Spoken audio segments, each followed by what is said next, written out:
Hello, job seekers. Melanie here with CGL Recruiting. Very excited today. We have a special guest on our video. Today, we're going to be focused on talking about branding you and your job search. So if you haven't subscribed yet, please take a moment to do that now. If you feel like this data is helpful, please give us that thumbs up and share it with other job seekers so we can help others that are in the midst of their job search. So it is my pleasure at this point to introduce to you John Breed. John, can you tell us a little bit about you and your role and your function? Sure, and thank you, Melanie, and thank you for all you've done for job seekers now and in the past. As you know, I was one of those and encountered you through Between Jobs Ministries, and so I really appreciate the work you do and have done, and I hope the video will be helpful for those who find themselves in job search mode now. I myself was a job search candidate most recently back in 2016. I was laid off. Oil industry was having tough times like we're seeing again, and struggled for a bit. It actually took me 11 months to find employment, but a lot of that time, a lot of that 11 months was the result of doing things wrong. I had a lot of missteps, and I had a steep learning curve particularly about how job search works today and what it takes to get hired. And so I think the fact that we're recording this digitally just speaks to the way things have changed over time. I've been every sort of candidate you can imagine. Right out of college, I was a walk-in candidate. I showed up at the lobby at Texaco in New Orleans, and I got hired without an interview, without a decent resume, and frankly, with very few qualifications. I've had good friends and network partners flip me jobs when they were leaving, when they knew something was changing. They enabled me to be one of the first in the door to apply, and I've found jobs directly that never ran in the paper. I've also found work through retained search firms, and there's a role for them, and I encourage you to do that. If you're in contact with a good search firm like Melanie's, I hope you'll pursue that. And they do work hard to find employment for those who are a good fit. I've also done contract and temporary work through an agency, and that was eye-opening, and I don't think I will ever treat contractors the same. We should all spend like doing retail or fast food. We should all be a contractor for a year, and then I think we would view our contractor partners differently. Which brings me to you're a director level marketing and communications person, right? I mean, you lead the branding for complete organizations. And so I think it's important for people to realize that this is not easy for anybody. And everybody can say brand yourself, but even for somebody who does this for companies as a living, it can be a challenge. So how did you make that switch? So thankfully, we have a larger team as part of our recently merged company, but certainly for the 2 years after our spin, I did lead that communications function, and it's been retooled a little bit now, but I did have some good learnings, particularly about the role of social media and how you present yourself. And companies have a compelling need to be out and visible in the digital space, particularly in social, and so do individuals. You have to think of yourself as I would be brand John, and I have to be my own best competitive advantage. I have to think about myself as a product. That's a bit dehumanizing when you first hear it, but that's the way it works. And there's a few things you have to pay attention to today, and one of those is the fact that when I first began job search years and years ago, I still have a copy of a typewritten letter that I sent seeking work with, and it was typed on a manual typewriter. The notion that such a thing still exists, that's like saying you have a copy of the Gutenberg Bible. It's such a relic of the past. But today, the digital space is where we all live. And quite frankly, I think it's where recruiters and hiring managers go first. They look for people within, connected to their network, connected to their industry, visible. And if they've got 500 resumes for an opening, they may be only able to do a quick check of some 10 or 20. And how they find you on sites such as LinkedIn really matters. And so I have to fault myself. When I was laid off in 16, I had a LinkedIn account, but it had laid dormant. I really hadn't helped anyone on LinkedIn. I hadn't posted any content. I hadn't reposted anything. It was just to say I had one, and by the time I got laid off, that the whole digital space had in essence replaced the business card, the handshake, the lunch meeting. The digital space was where people were connecting. And so I think the first thing a job seeker has to think about, if you went to your own profile and you were looking to hire someone just like you, would you hire yourself? If you looked at your picture, if you looked at your prior experience, if you looked at your value proposition, would you hire you? And let's just pretend you don't. You're thumbing through the LinkedIn profiles, and there's yours. Does the picture represent who you are? Is it professional? Does it actually create an image of what you want to be seen as in the workplace? And unlike resumes, which seldom contain pictures, almost every profile does. And There's so lots of studies from LinkedIn on that if you don't have a picture on your yeah, profile, that people are less likely to click on you yeah, and find out more information, right? Because there is that social aspect of there LinkedIn. is, and uh, I don't attribute it to conscious or subconscious bias. I think we just like looking at faces. We like. There's a reason that most elevators have mirrored fronts. It's so when you're standing in there, we're all looking at each other's faces, right? Otherwise, the elevator ride would be pretty dull. So they choose to put mirrors in the front of many elevators, particularly in taller buildings, because it's relational. And so John, you said something brilliant on having a value proposition. And mhm, I don't think people think about themselves as, or are in touch with themselves in their job search about what is my yeah, value proposition. So how do you feel is a good way for job seekers to figure that out for yeah. themselves? Where should they be So looking and focusing? I think it starts with a pretty basic concept that at the end of the day, employers hire you because you can make them money or save them money. Now that, in my space, that might be reputational, protecting the reputation of the company, or casting the reputation of the company in a good light. So it has value. It's a little harder to quantify, but in the engineering space, in the sales space, the way you get paid is either by saving a company money or producing revenue for them.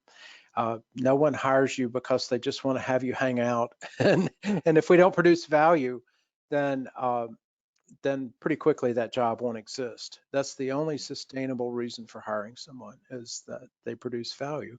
So I was guilty of listing just a set of activities that I did, just listing like, well, I produced the annual report, or I helped write content for the website, and not casting that in terms of shareholder satisfaction or attracting new followers. So the value proposition is not found in the task; it's found in the results. And so Oh, can I like put that in quotes somewhere? Because I think that is the absolute heart of it, right? And yeah, that's why whenever we look at resumes or lines on LinkedIn, we're telling people don't put lines of a job description, right? You have to give that value, show in the metrics what you did to yeah, either save money or earn money for right. the company. And it can be, I think we're all at some level basically lazy. Like when I looked at my LinkedIn profile from back in 16, I had been a director at Cooper Industries. And so I basically had pasted in Cooper's tagline, the boilerplate from, well, Cooper's a Fortune 500 company with operations, and that doesn't say anything about me. If you want to know the company, well, that's just about okay. But they're not hiring the company, they're hiring the individual. So we have to put a little work into translating that job title and that experience into a value proposition. How did you save them money? How did you make them money? And I think that's what people are really looking for. The company becomes your pedigree, but it's not the processes or the profitability you generated. You know, where you worked is important, but not quite as important as the value you created. So you can't confuse the two. Right. And just because you're not part of sales doesn't mean that there's No. not a value proposition, right? I mean, Right. in HR, I always look at it as a couple different ways, right? If we get the right talent within the organization and are training them, then Yeah. we're helping accelerate the Right. revenue growth. And if we're Right. doing the right things legally, then we're avoiding losses, Right. based on. And I think Yeah, it's that translation helps as people. absolutely. And like on the HR front, if you reduce turnover or you increase you increase employee satisfaction, then that's the saving you money side, because retraining, re-onboarding, recruiting. So it can be either. Sometimes our jobs result in savings, and that's equally important, particularly in this environment. But on the brand, I think that the simplest explanation is just to talk about uh, what makes you special. And I like to use the example of, if in Houston there were 100 automobile mechanics, and let's say you drive a Volvo, all that matters is who's the best Volvo mechanic. Right, there's 100 mechanics. They probably don't all specialize in Volvos. So your competition isn't really the 100 mechanics. It's anybody else who cares to fix Volvos. So what you want to do is profile what you do best, and attract those hiring managers that need that thing. And whatever your skill set is, whether it's engineering, sales, accounting, you really want to profile why you're the optimum choice. And so I think we sometimes get defeated when we hear, well, there's 5 million unemployed. Your competition isn't 5 million people. It's not. And it never was. Even at the top of the market, it never was. It's who are doing those things better, who adds value better, those kind of attributes. So I think your personal brand has to be around who you are. Don't worry about the market. Don't worry about who you're up against. You have to choose a niche and then find out how you're qualified to fill it. We talk a lot too about when they do a resume, or even on your LinkedIn profile, like your headline, you want to give people information really quickly about who you are. Like, are you a mechanical engineering professional? Are you a marketing professional? So that you start that conversation of, this is who I am. Exactly. Now let me tell you everything that's great. Like if you're thinking of a product, it's a type of product, and then here's all my features. Exactly. So I absolutely, because the studies show that time on page is just so short, the amount of time. And if you list every accomplishment, every achievement, every acknowledgement, nobody's reading that. I'm really, really glad that you won those awards, but probably as a hiring manager, I'm not going to get down in the weeds. And you have to be really careful with, I think we grow numb to award-winning market leader. You have to be careful that you're choosing words that clearly define who you are and what you can do. And when we're talking about LinkedIn, just an imagery, one of the tricks, Melanie, I think I learned from you, is you have to continuously freshen up your page. You can't be satisfied. So even today, I trade out my LinkedIn image three times a quarter. I change the background frequently. I'll move words around, because if it's stale, if it don't, there's never an end point with social media, because it's not like the days when you wrote the perfect resume and you went to Kinko's and you ran off 500 copies and you were busy thinking, well, by the third one of these I mail, surely I'll be hired. Uh, the nature of the internet is you need to always be freshening up who you are. And Yeah, and not, I love LinkedIn, you know that, but it's not the only platform, oh, right? it's I mean, not, you have not to, on social absolutely. media, you can use all of them. I mean, you can use Yeah. Facebook, Instagram, Keen is one of the new ones. They're all just going Oh, crazy, yeah. and they're all avenues But for you. and even Twitter used appropriately. And I started following when I was in job search mode. I started a Twitter account. I'd never had a personal one before.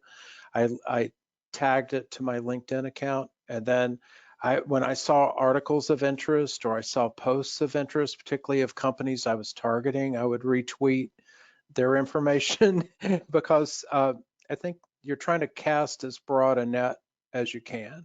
So you're trying to get as many people and many eyes for as long as you can on who you are and the value you create. So, but you're right, there are other places. It's a great starting point for, and no harm, no foul. If you don't like what you wrote yesterday, go fix it. That's right. It's not like the 500 copies of your resume. You get a Thank do-over. goodness. Yeah. So I think the other thing is establishing yourself as a leader, a thought leader in your space. And that plays into both the Twitter and other social media opportunities as that reposting. If you see an interesting article, if you see something happening in your space, if there's someone you're following, continue to repost. I think showing engagement, Melanie, I would lean on you to ask the question. I truly believe recruiters look for, is this a person who's engaged in their industry, or are they keeping up with the trends, or if they just were they laid off 5 months ago and they haven't really read anything fresh in a bit. I think it's a way to show you're out there and you're engaged and you're still active in your space. So And I think people forget that it's not, recruiting and HR and talent acquisition does a lot of the recruiting, but not all of it. mhm, And you may repost something, and a hiring manager or somebody in that company may see that, connect it to you, and think, we need to bring this person on board for at right, least an interview. right, So the more you do of that, the better chance you have of standing out between, these 8 yeah, million people last week that were on unemployment. It's yeah. crazy if you don't. And social media is very much a contact sport. It's it's it's not something you do. And I was guilty of treating it as just a passive activity. But that, things had changed, the world had changed. And so it took me a while. Part of my 11-month odyssey was in building a network, connecting with people, finding people that I used to connect to in other ways. So I think it's the marketplace today for how you present yourself. And I I do think we have to think through again that value proposition, how to properly present it, be very judicious with the word choice. Make sure you're picking the right words that say what you can achieve for someone, and then continually freshen that up. And it's to think that you can do otherwise and get attention. I just don't think it. I don't. So I'll give you a great example. I started writing every other week. I would assign myself a writing task on LinkedIn, and I would write some original content. Some of it was good, some of it not so great. But over time, I picked up several thousand followers. And so I would encourage, even if you're in the engineering space or accounting, a lot about what you know.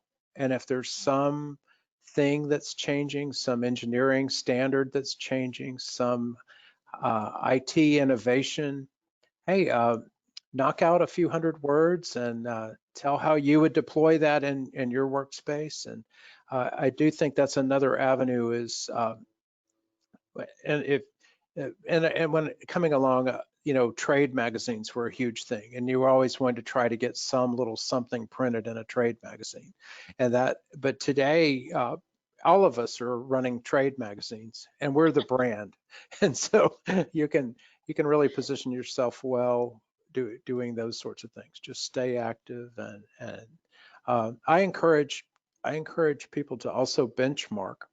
If you have a title like lead engineer or architect or senior accountant, just enter that in the search bar and go look at and find profiles that you really like, and if they have a Twitter account, or they're active on Facebook, or wherever they are. I encourage you to benchmark, because that's the other advantage of the intranet. We can learn from each other very quickly. And this video series is a great example. That, years ago, you might have had to go to a hotel conference room. You would have had to have signed up in advance. There'd be registration. You'd have to drive across town. And today you can spend a few minutes, and you can come away a lot smarter. And hey, I would suggest that this sort of activity, it can peel months off a job search. So if you watch the videos, if you pay attention, if you do some of the activities. So my question would be, if you don't think having a personal brand is important, just how long are you willing to wait to get hired? If you're willing to wait around, then then that's a tough choice. But I think just do the smart things, watch the videos, network, benchmark, and again, keep in mind, like, how do I add value? Not where did you work, not based solely on how many years were you there, but what value creation activities did you do? And that. And you do have value, right? I mean, I think some job seekers are so brought down by being, laid off, Yeah. and it affects them, of what did I do wrong? And don't lose sight that you have amazing skills, you have amazing experience, Yeah, and nobody else has a combination that's the same as you. And exactly. so it is knowing that value of you. And if you find a gap, that's fine. Go off and fill that gap with a Yeah, training or exactly. something. Well, and that's that Volvo example. Be that Volvo mechanic. You have to figure that out. But yeah, I relate deeply to the pain and the frustration. I was the job before where I'm at now. I was there almost 10 years. I love the people. I enjoyed the work immensely, and but I think particularly in times like this, the notion that we're cutting dead wood just doesn't exist. That's not the modern reality. The reality is that very good people are losing their jobs, and but that means there's an opportunity for companies that are up and coming to hire very good people. So I Yeah, if you want talent, this is the time to get it, yeah, right? yeah. So this is the moment. Uh, And so I think companies are going to become aware. They're going to see rebound happening, and they're going to want to be they're going to want to be out there getting good candidates. So I encourage the job seekers I talk to, stay encouraged, stay active. And that brings me to a point about that I'll share about your personal brand. Your personal brand is also who you are when you get that interview. It's not just what you've posted.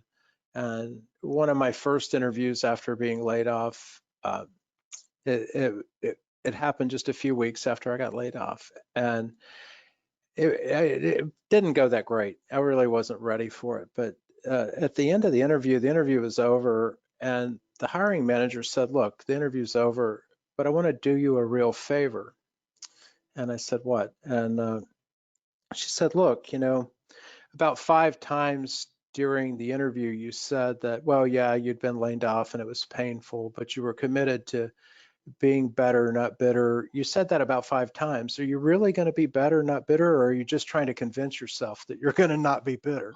And so, well, it taught me a lesson that uh, qualifications get you in the door, but chemistry largely impacts whether you get hired. Because particularly in a market where there are a number of candidates, attitude really shines through. And I was not ready for that, but I tell candidates, particularly the longer you've been in search mode, you got to stay positive. You got to have that pep talk with yourself.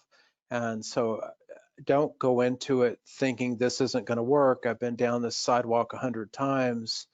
I've been in the chair and I just can't get any traction. All you need to do is find that one perfect job.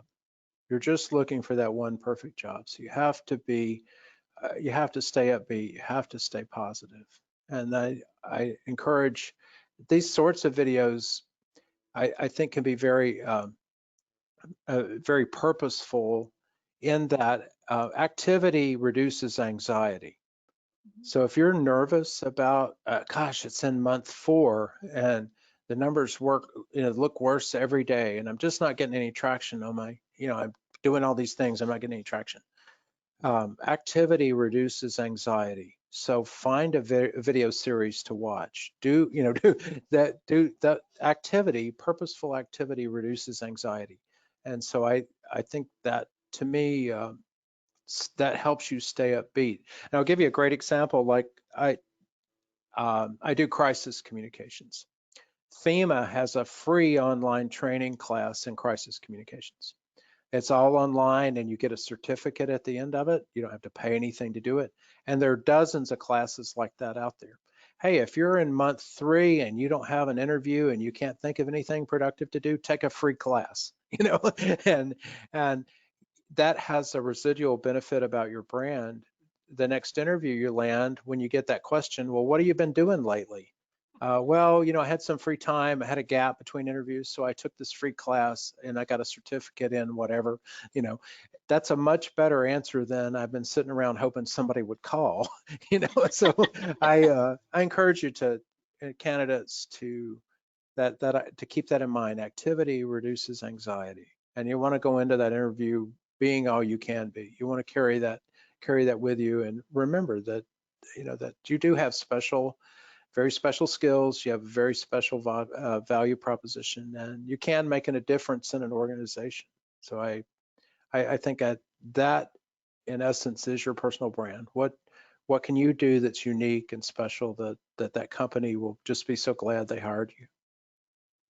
John, thank you so much for spending the time today. And also, I know that you are somebody that's also committed to job seekers, and I know you do a lot of work to help out individuals, and I and everybody else appreciate it. So thank you for that as well. Well, that's the best part of my layoff is that I developed a real heart for the unemployed, and I think you see that behind you once you're reemployed, you see it.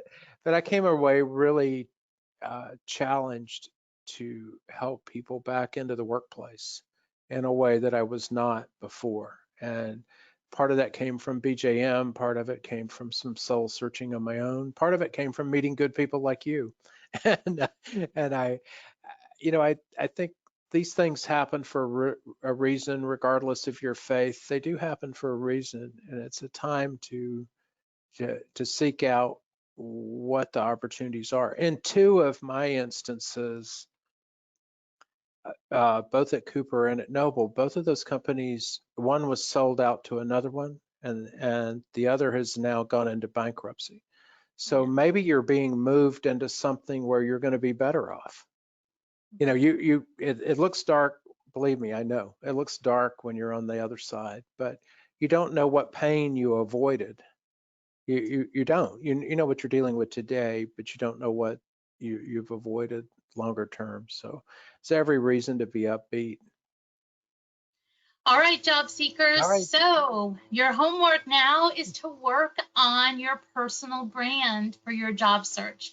Give that thought when you're looking at your resume, when you're looking at your LinkedIn profile, and every part of your job search. Don't forget, you are worthy. You have great skills and great experience. Thank you again, John, for joining us. Absolutely. And job seekers, give us that thumbs up if you feel this data was helpful, and I will see you next time.